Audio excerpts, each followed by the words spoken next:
Stop looking at the candles for a second and look at the structure. This is how we caught the exact top on gold today. Most traders see this push up and think breakout. Buy. But the algo was already painting this huge pink zone overhead. That is an institutional trap zone. The banks want you to buy here so they can sell into your liquidity. But notice, I didn't short yet. Why? Because the QuantFlow cloud was still green. This is where 90% of you lose money. You guess the top, you short too early, and you get stopped out. Look at the bottom indicator. The volume pressure is still green. The trend cloud is still bullish. Even though we are in a trap zone, you cannot trade against the momentum. Now, watch what happens. Price pushes up one last time, deeper into the trap zone. This is the fake out.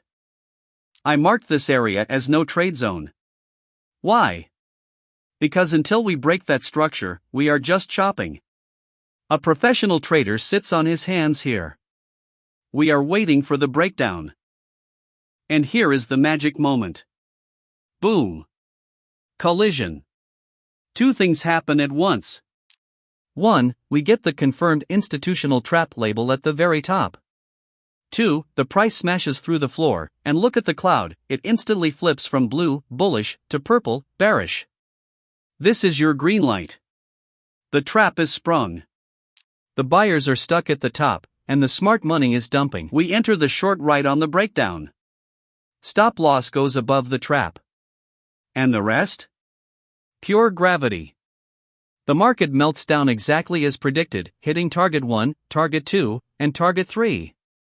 Trading isn't about guessing. It's about waiting for the trap, and striking when the trap snaps shut.